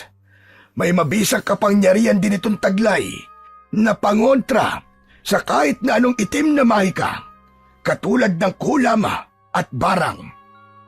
Bakit hindi niyo na po isinusuot, Lolo? Simula kasi ng talikuran kong pagiging manunugis, ay hinubad ko na ito at hindi na muling isinuot pa. Simula rin noon, nagbulag-bulagan at nagbingi-bingihan na ako sa mga taong nangangailangan ng tulong. Binalak ko ang itapon na lang ito noon dahil wala naman akong anak na pwedeng magmana. Pero nagbago ang isip ko at sabi ko sa sarili, maghahanap na lang ako ng taong karapat-dapat na pagkalooban nito. Kahit hindi ko kadugo, basta may mabuting puso. May nahanap po ba kayo? Meron na po. At walang iba, kundi ikaw. Simula nung gabing tinulungan mo ko, alam ko na kagad na nahanap ko ng susunod na tagapagmana ng mutya. Alam mo bang, peke lang ang tagpo na yon. Kasabwat ko sila. Gusto ko lang subukan kung tutulungan mo ko. Totoo po ba, Lolo? Bakit niyo naman po ako gustong subukin? Gusto ko lang tiyakin kung may mabuti kang kalooban at handang tumulong sa iba. At hindi nga ako nagkamali. Kaya simula noon, ikaw na ang napili kong maging tagapagmana. Ganun po ba? Kapag po ba tinanggap ko yan, ibig sabihin, magiging manunugis na rin po ako ng aswang? Depende sa iyo kung susunod ka sa yapak namin na po. Ako kasi, dumaan talaga ako noon sa matinding pagsasanay bago naging isang ganap na manunugis ng aswang. Bata pa lang ako, sinasanay na ako ni tatay sa pakikipaglaban. Malalakas kasi ang mga aswang, lalong-lalo na kapag kabilugan ng buwan. Kung kakalabanin mo sila, hindi sapat na malakas ka lang. Dapat may alam ka rin sa pakikipaglaban. Gusto ko pong talunin si Kapitan, Lolo. Hindi lang para mailigtas ko si Burnok, kung hindi para na rin matigil na ang mga ginagawa niya. Marami na siyang nabiktimang mga bata. Ang akala po ng karamihan, sindikato nasa likod ng mga pangingignap dahil puso po ang kinukuha sa mga kawawang biktima. Pero aswang pala. Hindi ko alam kung ano ang pakay niya sa akin, pero handa akong sumama sa iyo, Apo. Huwag na po, Lolo. Sigurado ako na panganib po naghihintay sa inyo doon. Ako na lang po mag-isa ang pupunta. Bahala na po kung anong mangyari. Tanggapin mo ito, Apo. Tutulungan ka nito na magtagumpay ang anumang nais mong gawin. Matanda na ako, kaya ikaw na ngayon ang bago nitong tagapangalaga. Hindi na tumutol pa si Baste nang isuot sa kanya ng kanyang lolo ang kwintas na may palawit na mutya ng pangil ng toro. Kaagad nakaramdam siya ng kakaiba sa kanyang katawan. Parang may kung anong bultahe na biglang dumaloy sa kanyang mga ugat. Napangiwi si Baste nang biglang sumigid ang kirot ng sugat niya sa likod. Ilang segundo rin ang itinagal ng sakit bago yun tuluyang nawala. Pinakiramdaman niya ang kanyang sarili at hindi siya makapaniwala nang mapagtanto niyang biglang naghilom ang kanyang sugat. Lolo, Gumaling na po agad ang sugat ko. Oo, apo. Isa yan sa kakayahan na meron ng mutya. Kaya nitong padaliin na gumaling ang mga sugat mo sa katawan. Nasiyahan si Baste sa kanyang narinig. Bigla siyang nagkaroon ng pag-asa na matalo si Kapitan. Buo na ang desisyon niya. Haharapin niyang mag-isa ang lalaki at babawiin niya ang kanyang kapatid. Hanggang sa sumapit na nga ang kabilugan ng buwan, ang itinakdang araw ng kanilang pagkikita. Sigurado ka na ba talaga sa desisyon mo, apo? Magsumbong ka na lang kaya sa mga pulis para tulungan ka nila. Hindi pwede, Lola. Maigpit niyang ibinilin sa akin na wag ako magsusumbong o magsama ng pulis. At isa pa, kung magsasama ako ng mga pulis, siguradong mapapahamak lang silang lahat. Natatakot ako sa gagawin mo, apo. Paano kung hindi na kayo makabalik ng kapatid mo? Gusto ko mailigtas siya. Pero kung wala namang kasiguraduhan na makakauwi kayong dalawa, mas mabuti pa siguro na wag ka na lang tumuloy. Dito ka na lang, apo. Hindi po pwede. Kailangan ko pong pumunta ron. Ito na po ang pagkakataon ko na makita ang kapatid ko. Alam ko pong matagal niya na akong hinihintay. Pasensya na po, Lola. Pero hindi niyo na po ako mapipigilan. Bago siya lumabas ng kanilang bahay, ay nilapitan niya muna ang kanyang lolo. Lolo Ambo, ikaw na po muna ang bahala kay Lola. Kapag sumapit po ang bukang liwayway na wala pa kami, umalis na po kagad kayo dito. Sige, apo. Mag-iingat ka. Umalis si Baste, na tanging bitbit lamang ay isang patalim na itinago niya sa kanyang likuran. Dahil malayo ang gubat at malawak ang loob nito, gabi na nang mahanap ni Baste ang kuweba na tinutukoy ni Kapitan. Ilang minuto rin siyang naglakad papasok bago niya marating ang pinakadulo. Kuya! Kuya Baste! Kuya Baste, tulungan mo ako! Kaagad na hinanap ni Baste kung saan nanggagaling ang boses na yon ng kanyang kapatid. Pagtingin niya sa kanang bahagi, nakita niya si Burnok. Nakakulong ang kanyang kapatid sa isang kulungan na gawa sa kahoy. Burnok! Burnok, ayos ka lang ba? Huwag ka mag-alala. Nandito si Kuya. Kuya! Tulungan mo ako!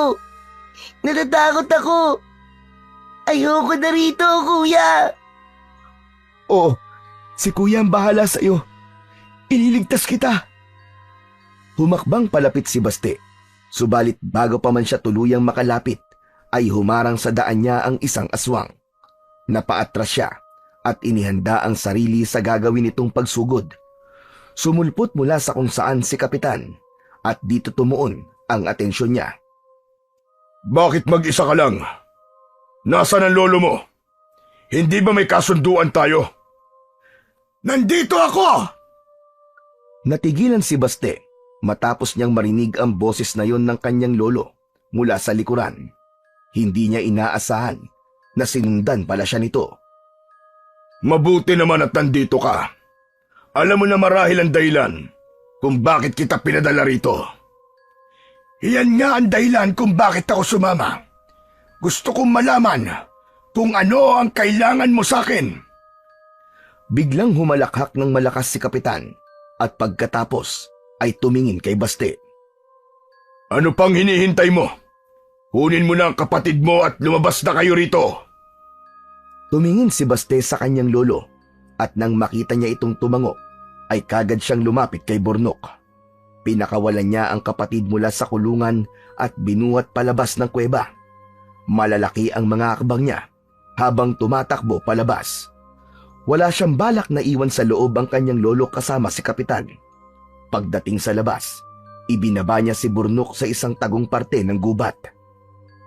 Burnok, dito ka lang ha. Huwag kang aalis dito kahit na anong mangyari. Babalikan ko lang si Lolo. Opo, kuya. Babalikan ka ni Kuya ha. Pinapangako ko sa'yo.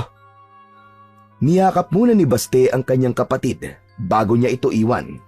Pagbalik niya sa bukana ng kuweba, sinalubong na siya ng aswang na kanang kamay ni Kapitan. Inilabas ni Baste ang tinatago niyang patalim at naghanda sa pag-atake. Nang sugurin siya nito at biglang sunggaban, ay nagulat siya sa taglay nitong lakas. Hindi niya yun napaghandaan kung kaya't bumagsak siya at napaibabawan siya nito. Gamit ang isa niyang kamay, pinigilan niya ang mukha nito na huwag makalapit upang hindi siya masakmal sa leeg. Ang isa naman niyang kamay ay abala sa pagkapa sa patalim na nabitiwan niya nang matumba siya. Sa halip na patalim, isang bato ang nahawakan ng kanyang kamay. Agad niya yung dinampot at ilang beses na ipinukpok sa ulo ng aswang. Tumigil lamang siya nang malugmok na ito sa ibabaw niya. Itinulak niya ang katawan nito at nagmamadali siyang bumangon. Subalit bago pa man siya makakakbang palayo, ay muli itong nagkamalay at hinawakan siya sa isang paa. Nawalan siya ng balanse at muling natumba. Gamit ang isa niyang paa, paulit-ulit niyang sinipa ang muka ng aswang. Sa kabila ng ginawa niya, hindi pa rin siya nito binitiwan. Nang makita ni Baste ang kanyang patalim sa hindi kalayuan, ay kagad niya yung dinampot at walang pagdadalawang isip na itinarak sa ulo ng aswang. Nang matiyak niyang wala na itong buhay, ay saka lang siya tumayo. Hinugot niya muna ang patalim sa ulo ng aswang at pagkatapos ay mabilis na tumakbo papasok sa loob ng kuweba. Doon, naabutan niya si Kapitan Romulo na sinasakal ang kanyang lolo. Halata sa itsura ng matanda na matindi na ang pinagdaanan nitong hirap sa kamay ni Kapitan dahil duguan na ang mukha nito. Parang may sariling isip ang kamay niyang may hawak na patalim. Kusang kumilos yun at inihagis ang kutsilyo sa direksyon ng aswang. Tumama yun sa likuran ni Kapitan, dahilan para maagaw niya ang atensyon nito. At talagang bumalik ka pa. Naging mapagbigay na nga ako sa iyo at binigyan kita ng pagkakataong mabuhay. Pero sinayang mo lang bata. Ngayon, sabay kayong mamamatay ng lolo mo sa mga kamay ko. Pagkasabi nun ay sinugod siya nito. Nagtaka si Baste dahil sa kabila ng mabilis na mga ginawang pag-atake ni Kapitan sa kanya, ay nagagawa niyang ilagan yun. Lahat ng suntok na pinakawalan nito ay wala man lang tumama sa kanya. Tila nahuhulaan niya ang bawat galaw ng mga braso nito. Sa huli, natagpuan ni Baste ang kanyang sarili na nagpapakawala ng isang suntok gamit ang kanan niyang kamao. Saktong pagtama ng kamao niya sa pisngi nito, ay siya rin namang pagdapo ng kamao nito sa kanyang muka. Sabay silang tumalsik na dalawa dahil sa lakas ng puwersa ng mga pinakawalan nilang suntok. Sa kabila nun, ay wala man lang siyang naramdaman sakit na siya niyang ipinagtaka. Hindi ka na dapat bumalik pa dito, Baste. Sinayang mo ang pagkakataong mabuhay kasama kapatid mo. Huwag na tayong maglokohan pa rito, Kapitan. Alam ko namang hindi mo kami hahayaang mabuhay matapos kong malaman ang sikreto mo. Napakasama mong hayop ka. Hindi ka na naawa sa mga batang walang kalaban-laban na pinatay mo. Maawa? Bakit? Naawa ba nun sa akin ang lolo mo bago niya patayin sa harap ko mismo ang aking mga magulang? Natigilan si Baste sa kanyang narinig. Kung ganun, yun pala ang dahilan kung bakit ito gustong patayin ang kanyang lolo. Gusto pa lang nitong maghiganti. Ikaw ang batang yon? Ang batang dinala ko sa simbahan? Oo, tama ka, tanda. Ako ngayon. Mabuti naman at tatatandaan mo pa pala ako. Ang akala mo siguro, porkit sa simbahan mo ko iniwan, ay mababago mo na ang kapalaran ko. Naawa ako sa inon, kaya hinayaan kitang mabuhay at magkaroon ng bagong landas na tatahakin. Kung alam ko lang, natatahakin mo ang landas na ito. Sana'y tinapos na rin kita noon pa. Sana ngayon na lang ang ginawa mo, tanda.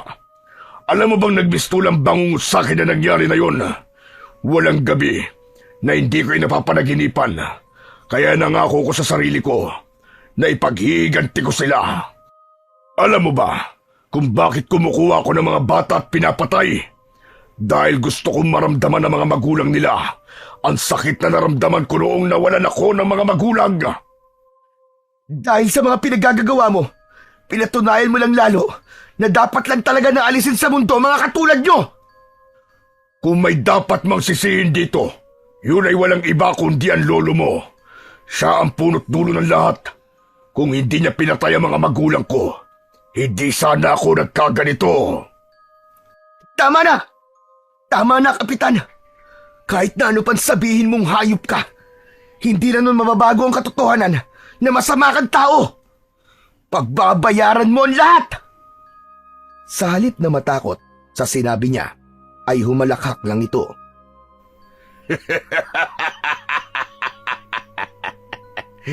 Dagdagan natin ang galit mo, Baste. Hindi ba nabanggit mo sa akin na namatay sa sunog ang mga magulang mo? Alam mo ba na ako may gawa ng sunog na yon? Ginawa ko yun para maranasan ng kanilang mga anak ang pakiramdam na mawalan ng magulang.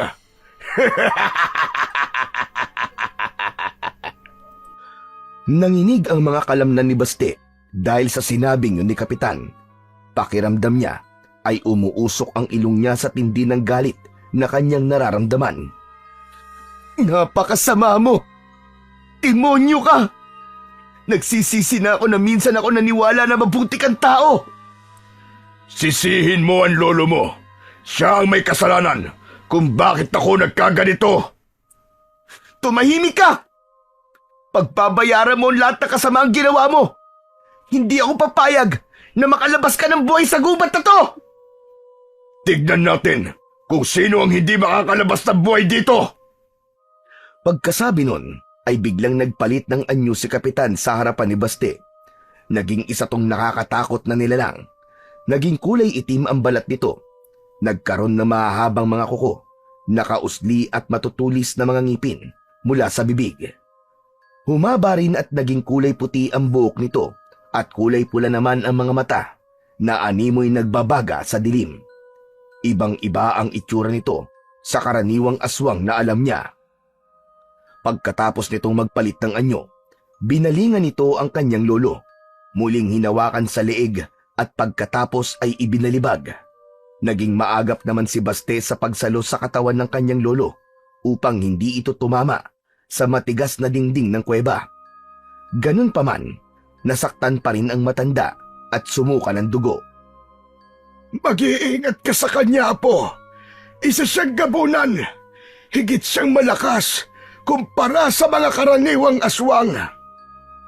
Ipinaba muna ni Baste ang kanyang lolo Ambo sa isang tabi bago siya nagsalita. Ako na pong bahala sa kanya, lolo.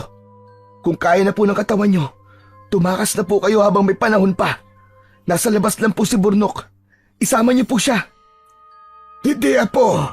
Hindi kita maaaring iwang mag-isa. Ang mabuti pa, ikaw ang tumakas. Ako lang naman ang kailangan niya. Magsasalita sanang muli si Baste, subalit naudot yon dahil biglang sumulpot sa tabi nila si Kapitan Romulo. Tumayo si Baste at itinago sa kanyang likuran ang kanyang lolo. Nang umatake sa kanila ang aswang gamit ang matutulis nitong mga kuko, ay naging maagap naman sa pagdepensa si Baste. Nagawa niyang sanggain ang mga pag-atake nito. Habang ginagawa niya yon, lihim siyang namamanga sa kanyang sarili dahil nahuhulaan niya kung saan dadapo ang kamay nito, kaya naaagapan niya yung sanggain. Nagtagal ng ilang minuto ang pagtatagisan nila ng bilis bago huminto sa pag-atake si Kapitan Romulo at umatras. Nang muli itong sumugod, ay naging doble pa ang bilis nito sa pag-atake. Mistulang kidlat sa bilis at halos hindi niya namamalayan na dumadaan na pala sa kanyang balat ang matutulis nitong mga kuko. Napaluhod siya nang atakihin siya nito mula sa likuran. Bagamat nararamdaman niya na mabilis na naghihilom ang kanyang mga sugat, hindi niya pa rin maiwasang manghina. Biglang sumulpot sa kanyang harapan si Kapitan Romulo at sinakal siya nito gamit ang dalawang kamay. Hinawakan naman niya ang magkabilaan nitong braso at gamit ang buo niyang lakas ay pinisil niya yon. Napangiwi sa sakit ang aswang. Lumuwag ang pagkakasakal nito sa kanya hanggang sa tuluyan niyang maalis ang mga kamay nito sa kanyang leeg. Dahil hawak niya pa rin ang mga braso nito, pinilipit niya ang mga yon at binitiwan niya lang ng tuluyan ng mabali ang buto. Pagkatapos nun, nagpakawala siya ng suntok sa mismong dibdib nito. Sa lakas ng suntok na ibinigay niya, tumalsik ito at tumama ang likod sa dingding ng kuwebang kinaroroonan nila. Kaagad din naman itong nakabawi ng lakas. Mula sa kinaroroonan nito ay mabilis itong tumalon papunta sa kanya. Nagawa niyang sanggain ang nakaamba nitong mga kuko, subalit bumagsak siya dahil sa lakas ng ginawa nitong pag-atake. Hindi pa man tuluyang nakakatayo na maayos ay muli na naman siya nitong inatake. Hinawakan siya nito sa magkabilaang balikat at sinakmal sa batok. Napasigaw siya sa sakit nang maramdaman niya ang pagbaon ng matutulis nitong mga ngipin sa kanyang balat. Pagkatapos siya nitong sakmalin, hinawakan siya nito sa leeg at inihagis. Sumuka siya ng dugo matapos siyang humampas sa kanyang pinagbagsakan. Nang mga sandaling yon, sa halip na manghina, pakiramdam ni Baste ay may kung anong nabuhay na lakas sa kanyang katawan. Sa kabila ng pinsalang natamo, wala siyang ibang gustong gawin kung hindi ang sumugod. Dahan-dahan siyang tumayo at sa pagkagulat niya ay kusang kumilos ang kanyang mga paa, pasugod sa aswang. Pakiramdam ni Baste na mga sandaling yon ay mistula siyang galit na toro na handang manuwag. Nang tuluyang makalapit, binangga niya ang sikmura nito gamit ang kanyang ulo. Sa lakas ng ginawa niyang pagbangga, muli itong tumilapon sa malayo. Nilapitan niya ito at sunod-sunod na inundayan ng suntok sa muka. Kulang na lang ay madurog ang muka nito dahil sa lakas ng mga binibitiwan niyang suntok. Huminto lang siya sa ginagawa niya nang makita niya ang kanyang patalim mula sa hindi kalayuan. Kinuha niya yon at muli siyang bumalik sa harapan ng aswang. Para ito sa ginawa mo sa mga batang walang kalaban-laban! Itinaas ni Baste ang hawak na patalim at pagkatapos ay itinarak yon sa dibdib ng aswang. Kaagad rin yung hinugot pagkatapos. Ito naman, para to sa ginawa mo sa mga magulang ko at sa pagdukot mo sa kapatid ko! Demonyo ka! Muli niyang ibinaon ang patalim sa dibdib nito ng 2 beses at hindi niya yun inalis hanggang sa tuluyan itong malagutan ng hininga. Nang matiyak niyang wala na itong buhay, ay saka lang siya naglakad palapit sa kanyang Lolo Ambo. Lolo Ambo, kaya niyo po bang maglakad? Nang tumango ang matanda, ay tinulungan niya itong makatayo at inalalayang maglakad palabas ng kuweba.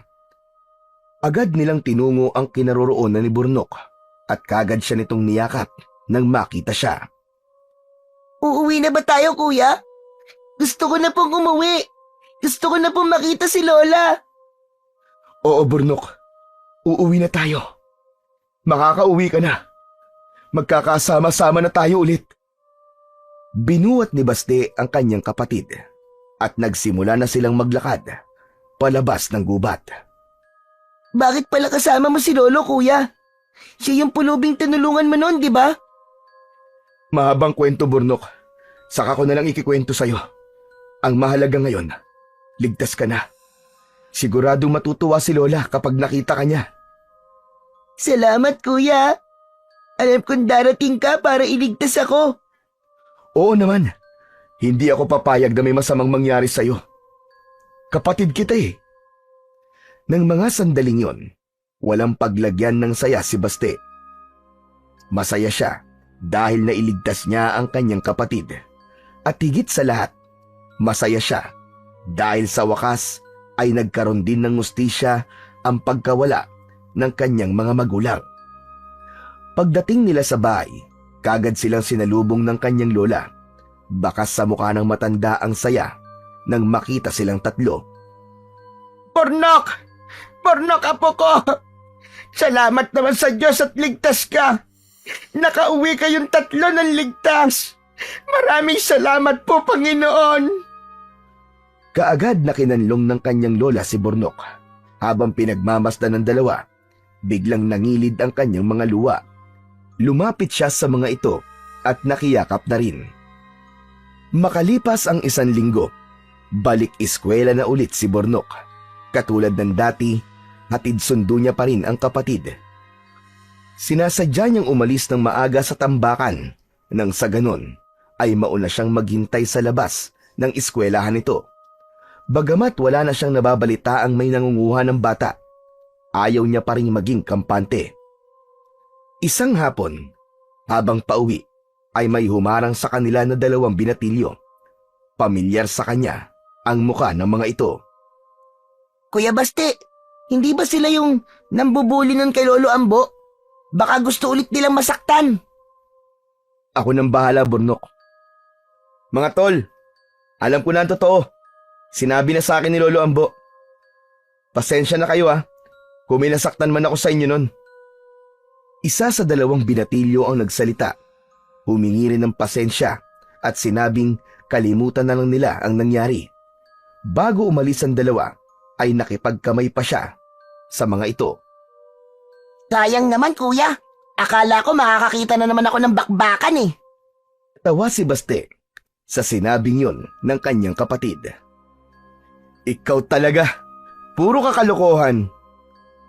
Pagkasabi nun ay ginulo niya ang buhok ng kanyang kapatid bago siya muling bumalik sa pagtutulak ng kariton. Ilang minuto pa ay nakarating na sila sa kanilang bahay. Lola! Lolo! Nandito na po kami! Lumapit sila sa 2 matanda at sabay silang nagbigay ng galang. Magsimba po tayong lahat bukas, Lola. Ang tagal na po nating hindi nakakapagsimba eh. O sige apo, mabuti naman at naisipan mong sabihin yan. Tapos, pasyal din po tayo sa parke pagkatapos. Siguradong magugustuhan po doon ni Burnok. Kaagad na nagtatatalon sa tuwa ang kanyang kapatid matapos marinig ang sinabi niya. Ano? Mamamasyal tayo? Yay! Salamat kuya! Salamat talaga! O basta Burnok bawal magturo. Ikaw pa naman, bil mo ko nun, bil mo ko niyan. Alalahanin mo, wala tayong perang pambili. Opo kuya, hindi po ako magpapabili. Kinabukasan, tulad na napag-usapan, nagsimba muna sila bago nagtungo sa parke. Tuwang-tuwa ang kanyang kapatid nang makita ang iba't ibang palaruan na nandun. May padulasan, merong siso, may duyan at kung ano-ano pa. May ganito na palang pasyalan dito sa lugar natin. Abay ngayon ko lang to nalaman Oo nga po, Lole. Natuklasan ko lang po ito nung hinahanap ko po si Burnok. Ang sabi ko nga sa sarili ko nun dadaling ko siya rito sa oras na makabalik siya sa atin. Tignan mo kapatid mo. Sobrang saya niya. Sigurado kung palagi na siyang magyayaya sa'yo na pumunta rito. Ayos lang po yun, Lola. Ang mahalaga, makita ko po siyang masaya.